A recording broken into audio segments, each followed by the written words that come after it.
Coming to you almost live from the Herbert I. Greenberg Studios at WHIG, it's Up Late with Sam Bass. Good evening and welcome to Up Late with Sam Bass. Thanks for joining us tonight. Our guest tonight is Sal EL Ehmeada. You know him as Sal from Sal's Pizza. He's going to be on here and he's going to tell us his story. He's got some interesting stories about his life. As you know, I was in a commercial for Sal and I really didn't have to do a lot of acting because his pizza really is that good. So we're really fortunate and lucky to have him here tonight, and stay tuned because you're really going to enjoy his story. But first, I wanted to mention the Rocky Mount Chamber of Commerce is having a Chamber Power Breakfast on July 25th. It's a former CIA spy by the name of Brittany Butler. She has written a book called The Syndicate Spy. Very interesting read.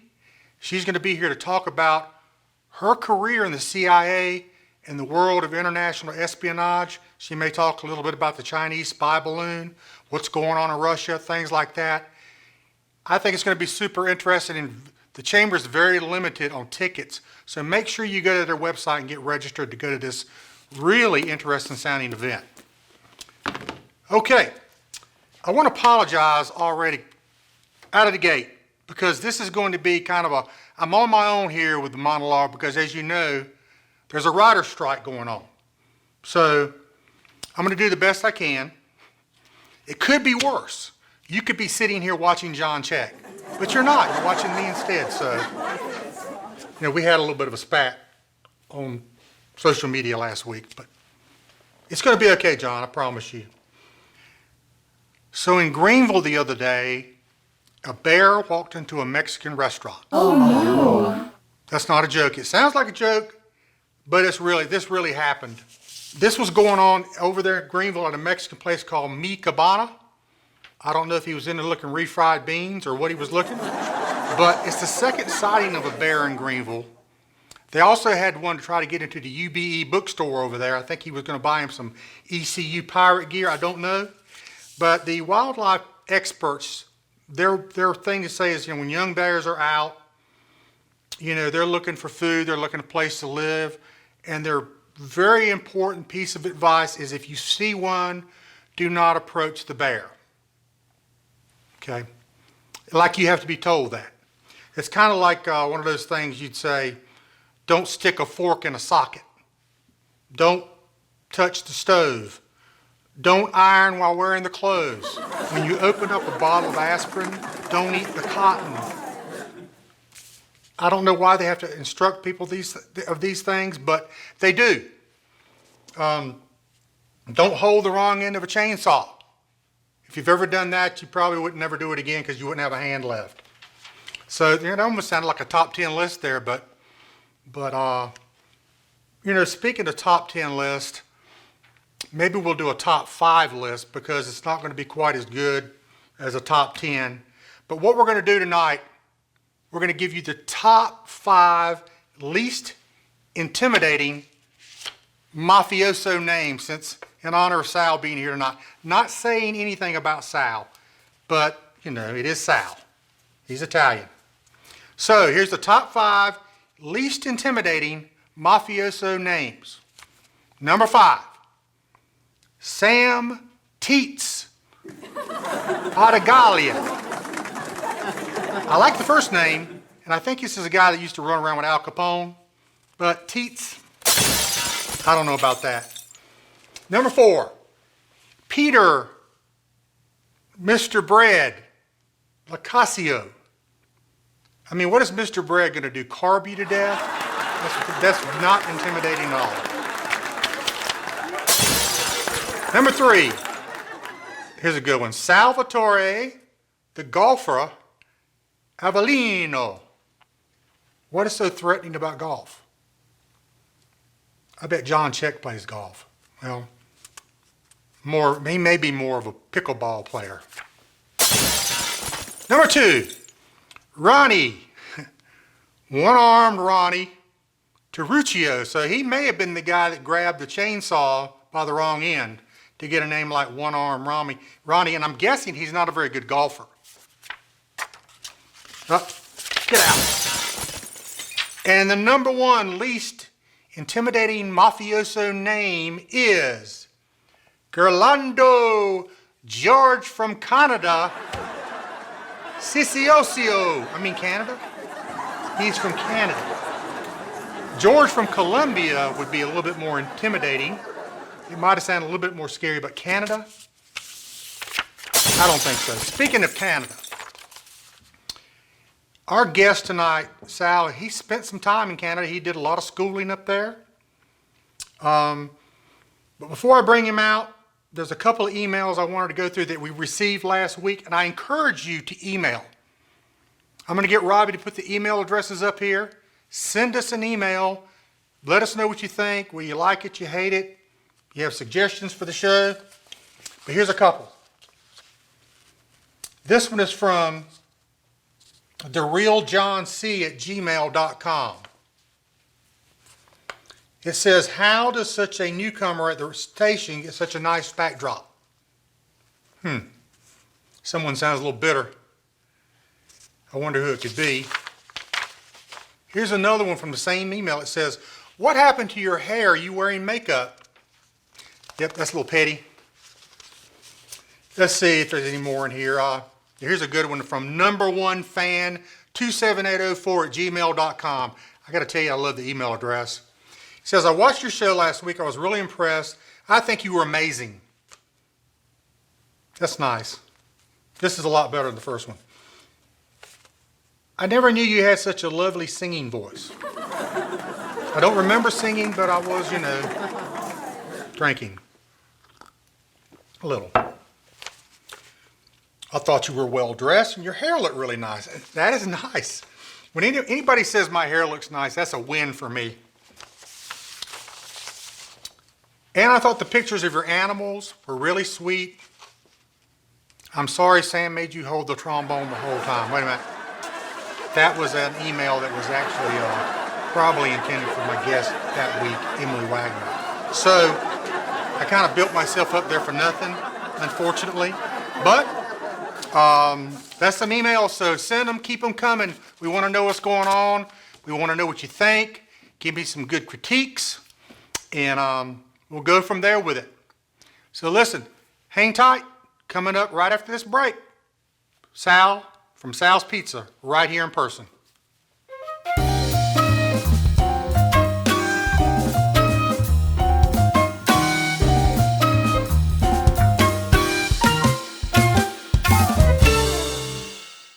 Okay, we're back. So as promised, I am sitting here with the man himself, Sal EL Ehmeada.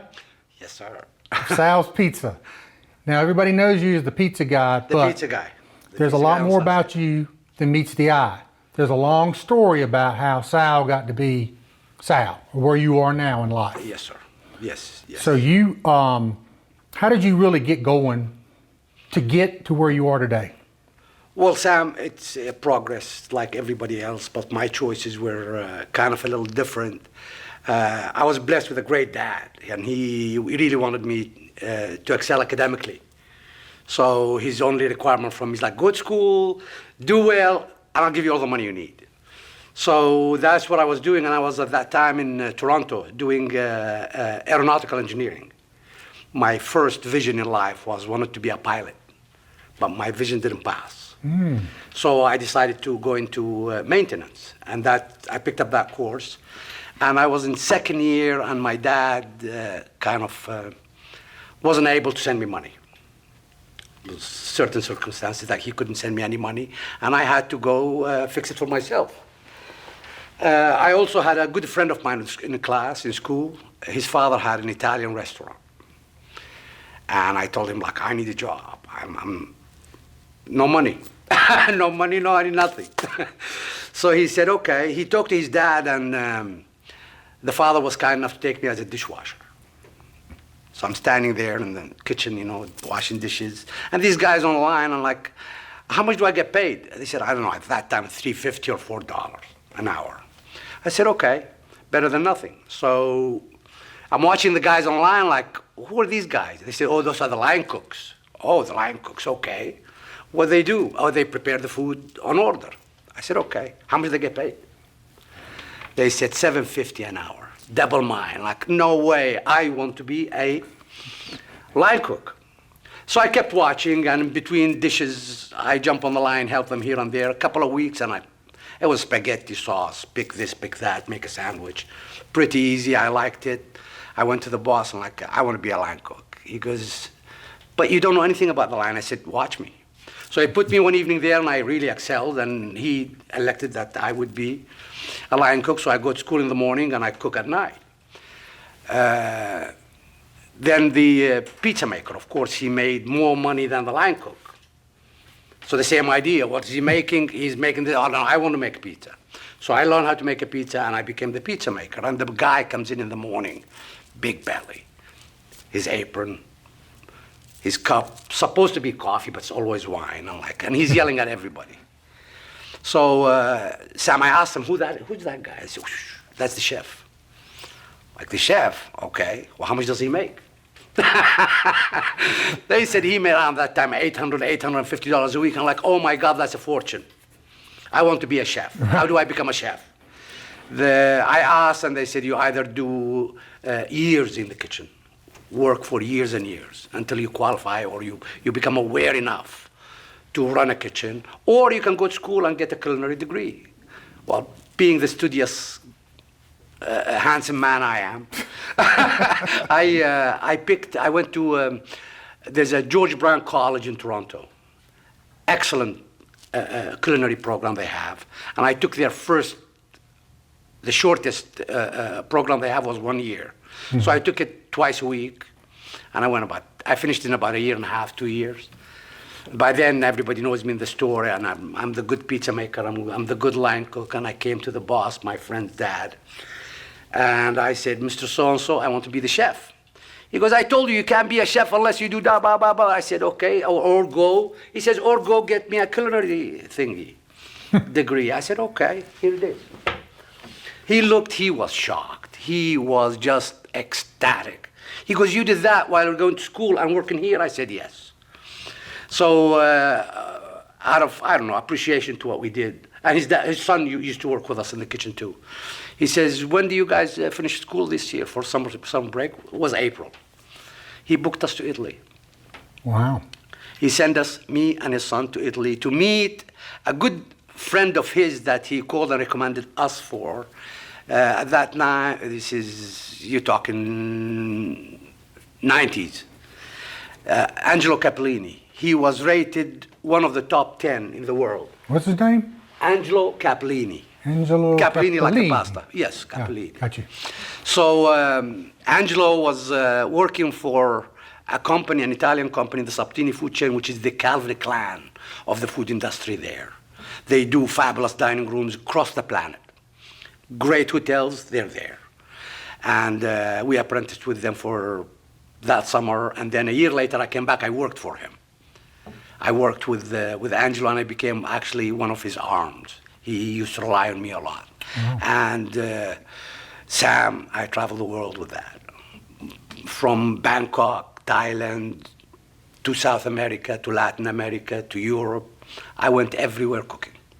So how much time did you spend in Italy?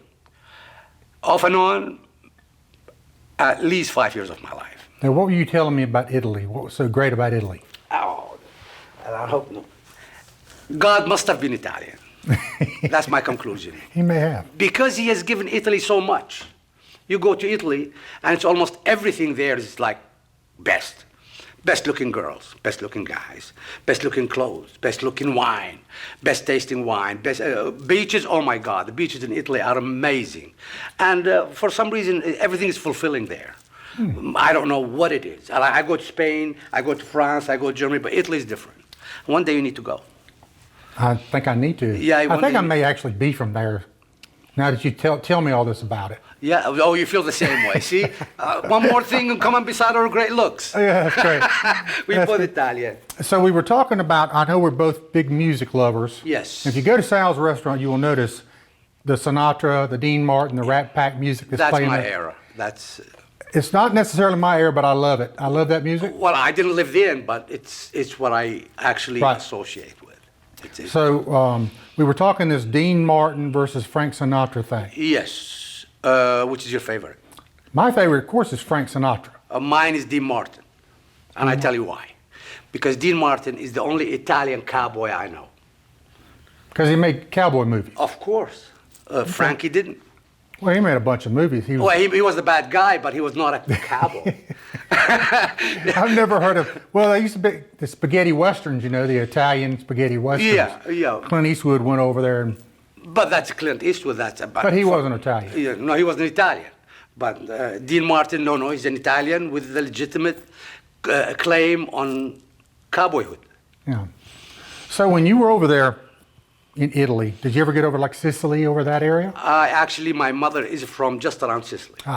And, that explains a lot right there. And I tell you what, you say Sicily, I tell you Palermo is one of those places that you just cannot not love it. It's a town, city sitting right on the Med, and it's hugging it in a kind of a curve. Mm-hmm. Wherever you go in the city, you look, you see the Med. So it's just one of those. So Med, you mean Mediterranean? Yeah. Mediterranean. Okay. So you got family from Sicily. You're Italian. Yes, sir. I'm not going to insinuate that you're related with a certain group of people over there, even though you look like you could be. And you kind of talk that way. Been accused. Been accused. Okay, so we'll kind of leave it. I know a guy. So I will say this. So we talked about some of the names of some of the nicknames of the mafia guys. So if Sal were to have one, what would yours be? It'd be Sal the Face. Sal the Face. Perfect. What would yours be? Sal the Chin. Sal the Chin. No, Sal Handsome. We'll go with that one. Sal what Handsome. would yours be, Sam? I don't know. Probably Sam the Lost.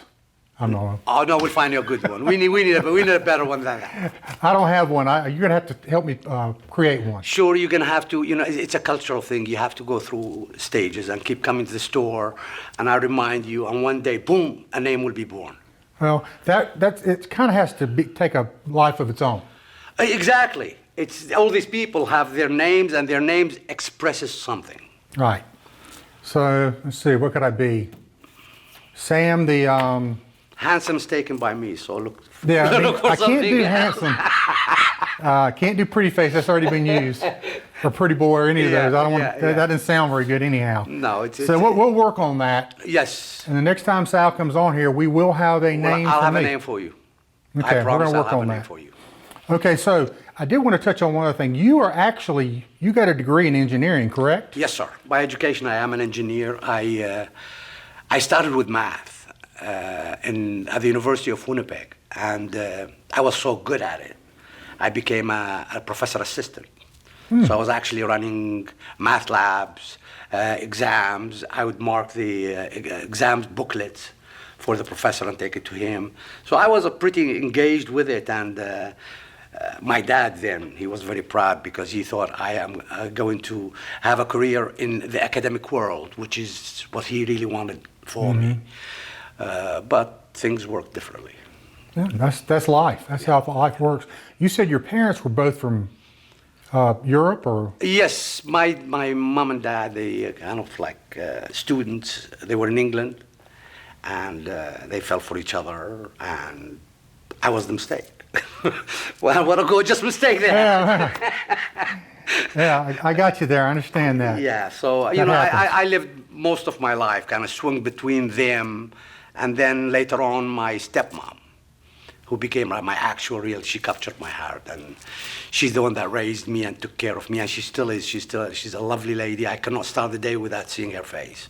So I'm always on video call with her in the morning. That's great. Yeah. So I wanted to say I did make a commercial, help make a commercial for your restaurant. Yes. And we got to know each other very early on when you opened up over there, and it's one of my favorite places to go. And if you haven't been to Sal's, you have to go. And I've told him I think I order the same thing every time I walk in there. But white pizza. The white pizza. But when I like it, I'm going to kind of stay with it. Yeah. Why change if you like it? That's right. So maybe I have to try another dish or something. What is your favorite dish to cook? Oh, to cook, I'll cook everything. Making pizza is my favorite stuff. This is my favorite station when I stand there, spin the dough, sauce, cheese. Right. And the thing about this business, what really drew me into it and kept me in it, is it has its own adrenaline. It's a rush. When you're under pressure, you're on the line, you get 150 people sitting in the dining room and they all order together. Yeah. It's like it never works at like one table at a time. You're like the old guy that has to be spinning the plates and keep them all up the whole time, Absolutely. right? And then you get the crew, you get the team that you get to either coordinate the appetizer with the main course, with what goes out first, with the pizza, with the pasta, and those are two different kind of a section of the line. It has its own rush. That nothing else actually came close to, and that's what I got stuck in it. Very tough business, but I was lucky to make it in it, and I love it. I just love it. Like I said, by education, I should have been an engineer. And Dad was disappointed. Like, you're an engineer, why are you in a restaurant? I'm like, Dad, I love it.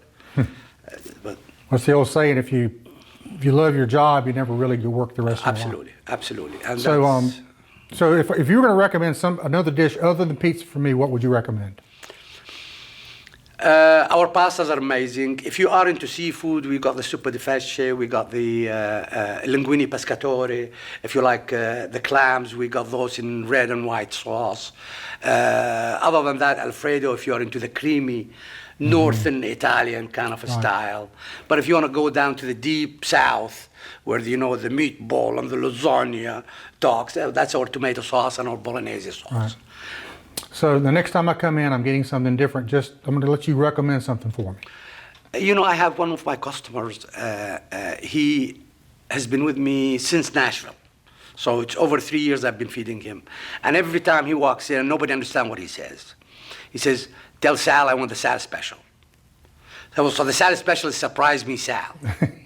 He sits with his daughter, and he has a gorgeous little girl. I love that girl.